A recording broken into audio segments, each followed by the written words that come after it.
Bonjour. Moi, c'est Irakoze Jean Bertrand.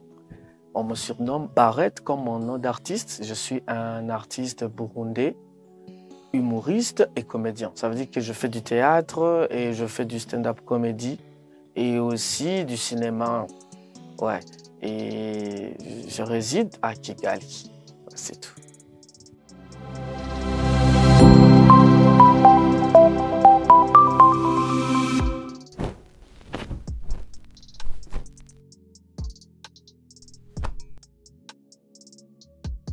Alors, quand je pense à l'inspiration, à mes débuts, ce qui m'a inspiré, c'était les séries télé.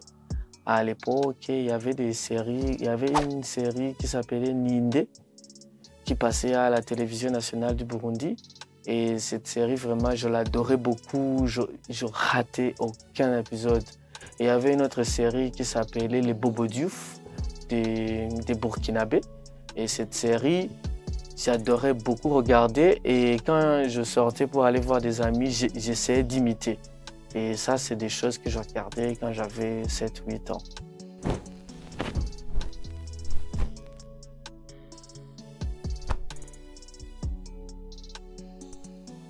Alors, pour dire mes débuts de carrière, c'était en 2016. C'était en 2016.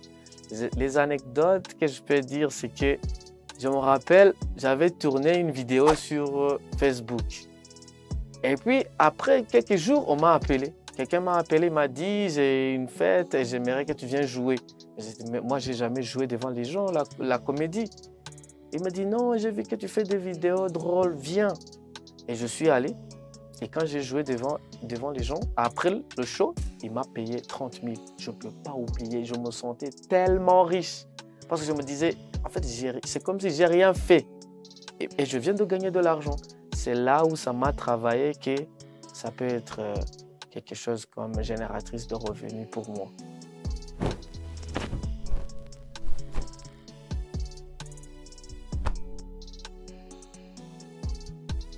Moi, mon style, c'est dans le stand-up comédie, mon style, moi, c'est que j'adore comparer les effets que je vois dans les sociétés. Ça veut dire comparer les gens, comparer les riches, comparer les hommes et les femmes, comparer les courts et les grands. Tout. J'adore le style de comparaison. C'est ça ça me touche en fait. Cette différence dans les sociétés et que ça blesse les gens, ça les fait mal. Mais moi, je prends ça et je transforme d'une façon drôle pour montrer que c'est normal que tel il est riche et toi tu es pauvre. Et pourquoi pas qu'après ça va changer.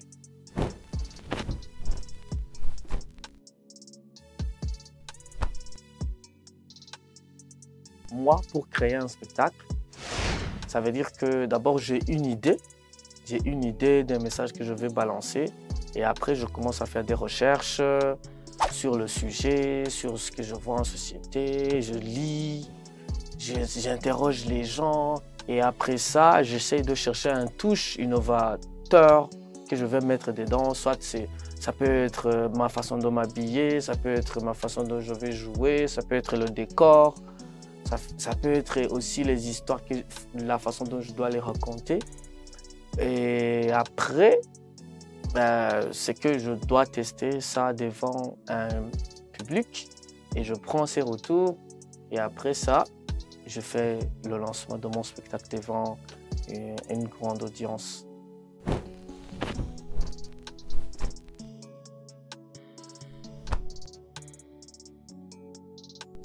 Mais vous voulez que je vous dise tout sur moi? Et vous aussi, vous êtes trop sérieux? Bon, moi, mes rituels, c'est quoi? C'est que moi, j'adore dormir. Moi, quand je prépare un spectacle, je dors d'abord parce que c'est important que je me repose et je fais du sport. Donc moi, j'adore courir et j'adore aller dans les salles de gym. Donc après, je me repose assez vraiment et je lis beaucoup mon spectacle. Je lis beaucoup. Et je regarde aussi les vidéos des autres stand-uppers.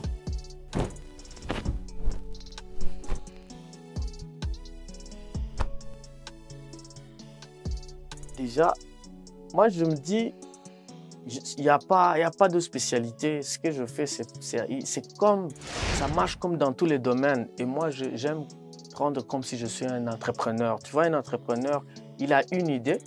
Et cette idée qu'il a, il faut qu'il le transforme dans quelque chose qui va lui faire gagner de l'argent. Et dans ce processus, il doit engager des gens et il doit essayer de créer une équipe, tout ça là. Et il doit aller, si c'est des marchandises, il doit aller les acheter pour les vendre, tu vois tout ça. Et après, il peut gagner ou perdre, tu vois, de l'argent. Et moi, c'est comme ça en fait. Moi, j'ai quelque chose que je vais jouer. J'ai un sujet, j'ai un message. Après, l'inspiration, comme ça me vient, je joue. Bon, bien sûr, des fois, l'inspiration ne vient pas comme tu veux. Ça peut prendre beaucoup de temps. Mais moi, ce que je fais, je ne cours pas avec le temps. Mon dernier spectacle qui s'appelait Star is Born in Gihosha, ça m'a pris 9 mois pour créer ce spectacle. Et je ne peux pas vous dire combien de mois j'avais des blocages d'inspiration, ça ne vient pas.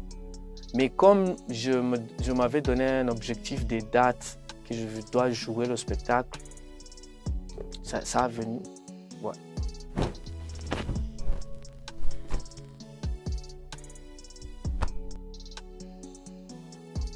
Et c'est compliqué. Aujourd'hui, l'artiste qui m'inspire, l'humoriste qui m'inspire. Bon, avant, c'était Gad Elmaleh, Jamel Debbouze. Gad Elmaleh continue encore à m'inspirer. Mais il y a d'autres maintenant qui m'inspirent beaucoup. Je peux dire Dave Chappelle, il m'inspire beaucoup. Il y a Richard Pryor. En fait, je regarde beaucoup maintenant les humoristes américains des années 70-80. Je trouve quelque chose d'intéressant dans leur manière de raconter les faits de ce qui se passe dans la société.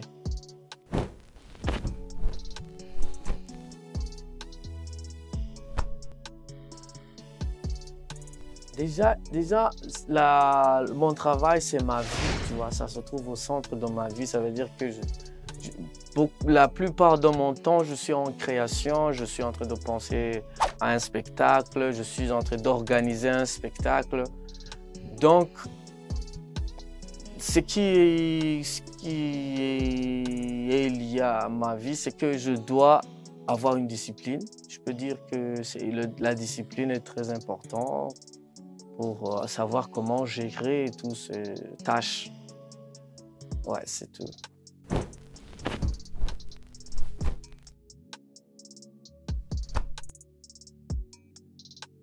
Alors, comme vous savez, je suis ici parce que j'ai été invité dans Kigingi Sama Comedy 7e édition, qui est un grand spectacle qui rassemble plus de 5000 personnes ici à Bujumbura.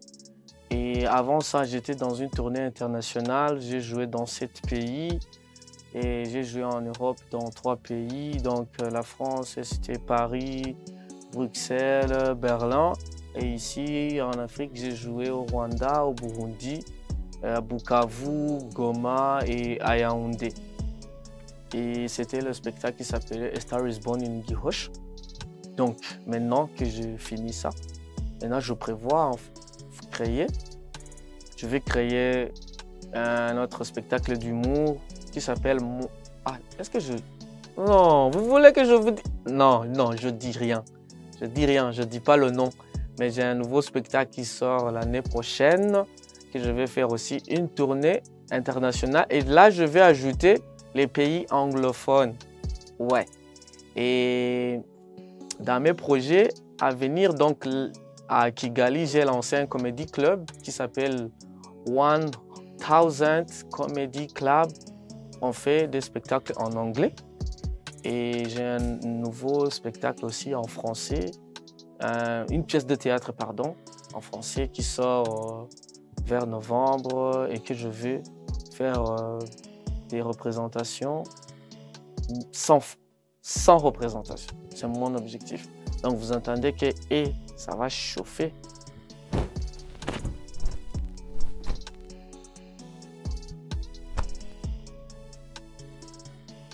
veux qu'ils essayent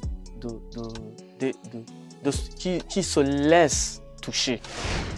Tu n'as pas besoin d'aimer, non, mais essaye de sentir s'il y a quelque chose qui te touche dans un spectacle. Après, si ça ne te touche pas, tu n'es pas obligé d'être là. Tu peux sortir, il n'y a pas de problème. Oui, mais les retours sur l'artiste, toi tu fais ça comme ça, il faut aller le faire comme ça, comme ça. Moi, je n'écoute que des metteurs en scène ou bien des professionnels dans mon milieu artistique. Ouais. Sinon, on ne gère pas l'audience. C'est votre droit de donner des retours comme vous voulez. Et c'est nous aussi le droit de jouer ce qu'on veut.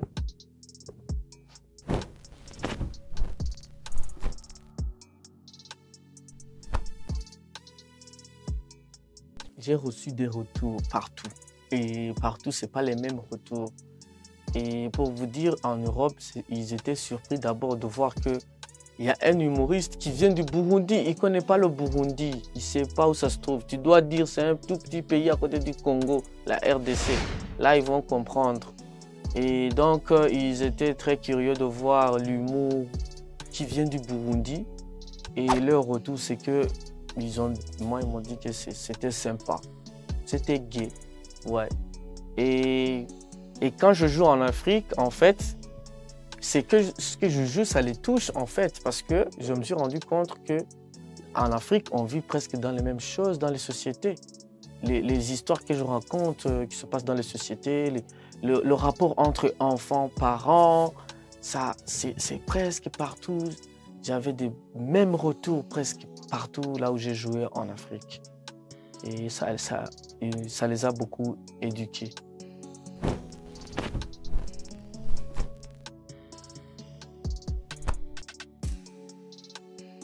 Mon plus grand défi, c'était que les parents ne comprenaient pas ce que je fais. Moi, j'ai étudié, j'ai fini l'université, j'ai travaillé, après j'ai démissionné. Mais ils n'ont pas compris pourquoi j'ai démissionné, tout ça. Et donc, comment j'ai surmonté ça? C'est que j'ai créé mon chemin, j'ai bossé dur. Et après, ils ont commencé à voir les résultats de ce que je fais. Et ils ont compris que j'avais raison de choisir de faire ce que je veux, ce que j'aime. Et ils ont vu que quand tu mets à fond dans toute chose et quand tu as la discipline, ça évolue. C'est ça.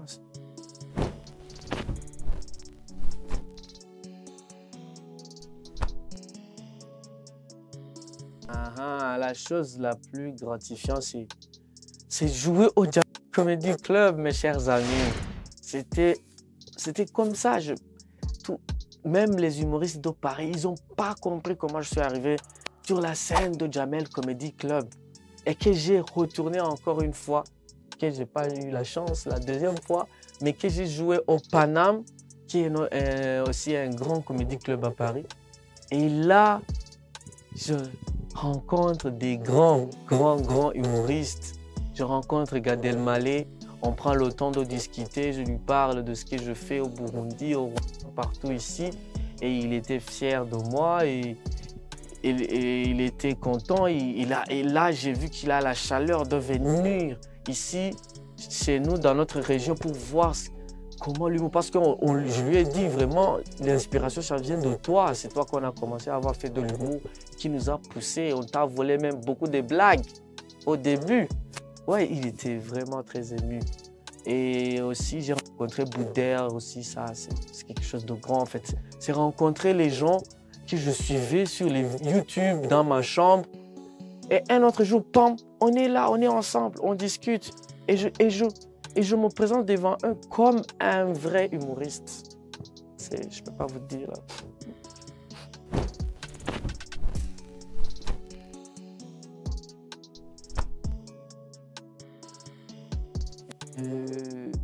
Je veux collaborer avec Gad Elmaleh, si ça marche bien. Très bientôt même, vous allez voir. Et l'humoriste que j'aimerais collaborer avec lui, c'est aussi Chris Rock. I like this guy, Chris Lock, vraiment, j'adore son vibe. Les autres, c'est qui? Avant, j'avais envie vraiment de jouer dans Ninde, dans la série Ninde, vraiment, Ndakunda Ninde. J'adore beaucoup. Shagukina na Wakire, vraiment.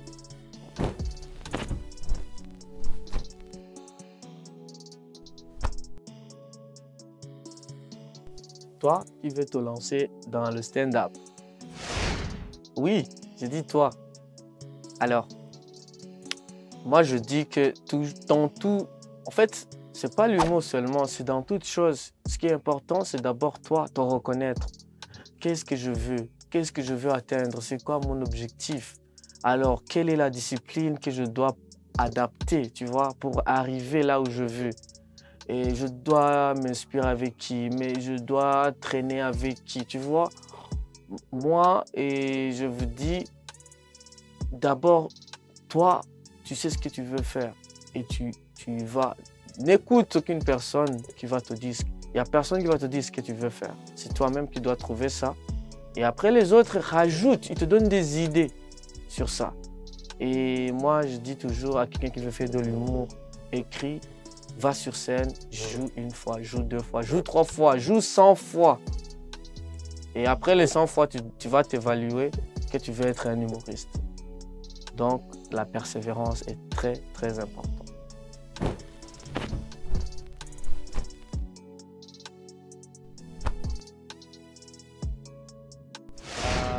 Je vois Barrett à Hollywood.